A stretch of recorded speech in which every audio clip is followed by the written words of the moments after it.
can you even be mad that that's what they want to do? You can't be mad because that is their job description. Yeah. Now, if right and wrong is for them to judge within themselves, we're just like honest people, you know? Yeah. But if you take that same sentence and use it, like, and just put it on text, you could take that as being something different. Shedeur Sanders has reached his breaking point, and he's firing back at the Cleveland media, who spent his entire rookie year pushing lies and creating drama around his name. And you know what? Good for him. This kid showed incredible patience while dealing with constant attacks, but now he's speaking up, and his message couldn't be more direct. I was a part of everything that people say was true. People say that wasn't true. Yeah. So it's like, I know, so it doesn't really like affect me on what a lot of people think, because they genuinely don't know. When Shedeur finally addressed these media clowns, he didn't mince words. He told them straight up that these so-called reporters were spreading negativity because that's literally how they make their living. They profit from stirring up drama and controversy. Just think about that reality. These grown adults built their paychecks on destroying a rookie quarterback who was simply trying to earn his place in the league. What's missing with this kid? This kid talks. He runs his mouth like I could be a starting quarterback with his arms crossed like this. Get your ass in the front row and study and do all that. If I know, the whole league knows. Quit being an embarrassment that way. You got the talent to be the quarterback. You should be. You should be embarrassed that you're not the quarterback now. But this is where Shedeur really impressed me with his wisdom. He said that while these media vultures know they were wrong, that's something they'll have to answer for with a higher power. That kind of maturity from someone so young is remarkable.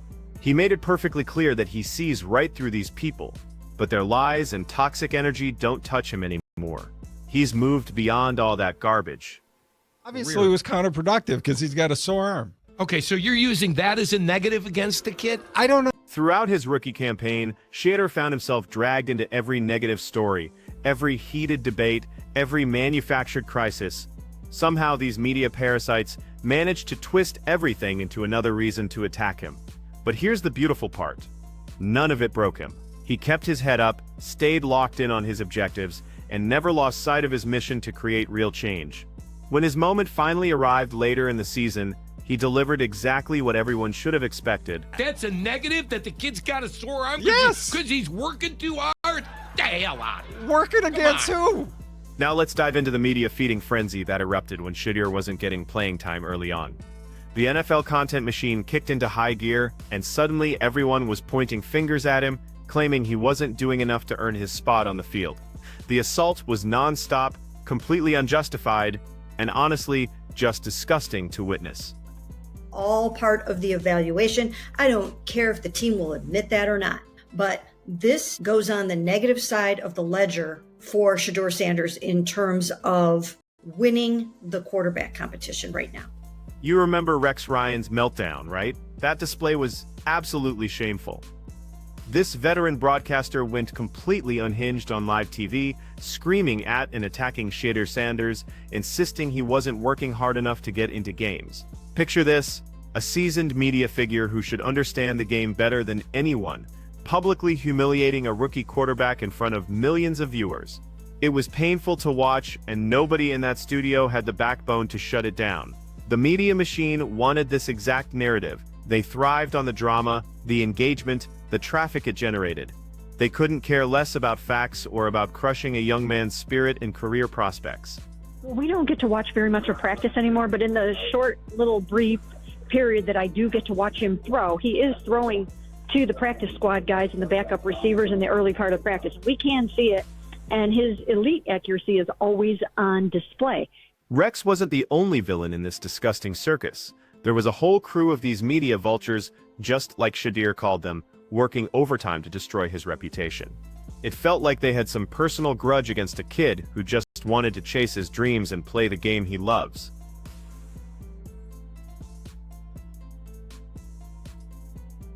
Take Tony Grossi, another media personality, who jumped headfirst into the hate parade. Grossi showed no mercy when attacking Shedeur, even when the young quarterback was dealing with physical issues. When Shedeur mentioned some arm soreness, which is completely standard for any QB, especially one recovering from injury. What was Grossi's response? He turned it into a joke on national television. Grossi acted shocked that Shedeur would feel sore despite getting fewer practice reps than other quarterbacks. He attacked Sanders' mental toughness and dedication right there for everyone to see. This cruel criticism was clearly meant to make Shedeur appear soft and uncommitted, adding more fuel to an already toxic situation and creating additional pressure on a rookie already carrying enormous expectations. But throughout this entire ordeal, Shedeur stood firm. He recognized that Tony Grossi's attacks couldn't determine his worth or limit his potential. That's what real mental toughness looks like, people. When everything seems stacked against you and you still trust in your abilities, that's the mindset of a winner. Jesus, would someone just give the kid an opportunity? Everyone's asking if his arm is bothering him. Of course it is. Then we have Mary Kay Cabot, the main Cleveland Browns reporter, who is throwing serious accusations at Shedeur. She labeled him undisciplined and self-absorbed, and she weaponized every tiny detail she could discover to damage his reputation. Even something as insignificant as a traffic violation became part of her attack strategy against him. A simple speeding ticket somehow became evidence against his ability to lead a football team. But wait, it gets even more ridiculous. Remember when Mary Kay was pushing hard for the idea that Dillon Gabriel was superior to Shedeur Sanders? She was completely obsessed with that storyline. She promoted Dillon at every chance she got, publishing piece after piece questioning whether Shedeur was the right pick. She manufactured a quarterback battle that didn't exist, trying to make fans and team executives doubt their decision. Her articles kept asking if the organization screwed up, whether Dillon deserved more chances, whether Shedeur earned all the spotlight he received. She was propping up Dillon while systematically destroying Shedeur. The whole thing was strategic, intentional, and grossly unfair to both young men. But then reality hit hard. When Dillon Gabriel couldn't match the expectations she manufactured, when it became obvious that there was no real comparison between them, what did Mary Kay do? She completely reversed course. All of a sudden, Shedeur is talented, an incredible passer, a born leader. Every compliment she could think of started appearing in her coverage.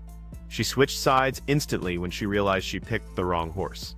She pretended like she'd been in Shedeur's corner from day one, completely ignoring all those weeks she spent trying to destroy him while building up someone else. The level of dishonesty is absolutely mind-blowing. This complete personality change wasn't just Mary Kay's thing either. Suddenly, everyone started singing a different song. Tony Grossi, the same person who had major concerns and publicly attacked Shedeur's character and toughness, now has an entirely different story. He's declaring that Sanders outclasses Dillon Gabriel, and he's actively campaigning for Shedeur Sanders to become Cleveland's starting quarterback. It's almost laughable how fast these media figures can completely change their stance when reality destroys their fake storylines. They create these narratives, manufacture these controversies, tear down these athletes, and then when they're exposed as wrong, they just switch gears and pretend nothing happened. No apologies, no taking responsibility, no recognition of the harm they might have inflicted. After watching everything that unfolded during the season, Shedeur has made his stance crystal clear.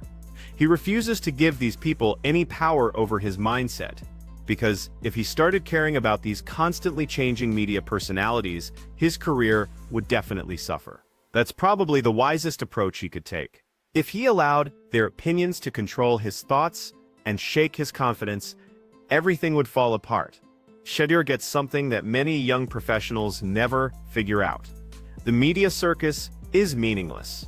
What counts is the preparation, the dedication, the results when it matters most.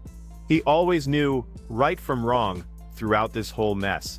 He never lost focus on his objectives, even while getting dragged through the dirt week after week.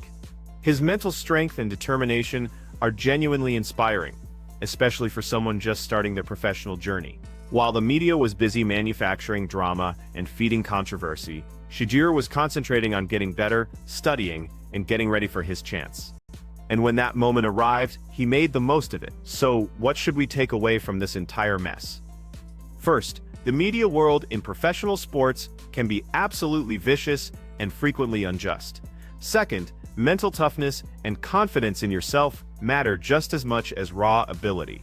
And third, public opinion can flip overnight. so basing your self-worth on media coverage is guaranteed to destroy you.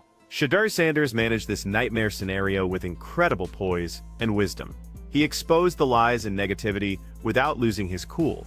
He understood that these media personalities were chasing ratings and engagement, not truth or justice. And most crucially, he refused to let their words shape his identity or stop his progress. The Cleveland media that spent months destroying his reputation are now forced to admit they were completely wrong, as Shedeur demonstrates his value on the field. Their reputation is ruined, their storylines completely debunked, and their predictions have aged. Meanwhile, Shedeur Sanders keeps climbing higher, completely unaffected by their garbage. What's your take on this whole mess? Did Shedeur do the right thing by exposing these media frauds? Drop your thoughts in the comments section. If this video hit the mark, smash that like button, subscribe to the channel, and hit the notification bell so you catch all our newest videos. Thanks for tuning in, and I'll catch you next time.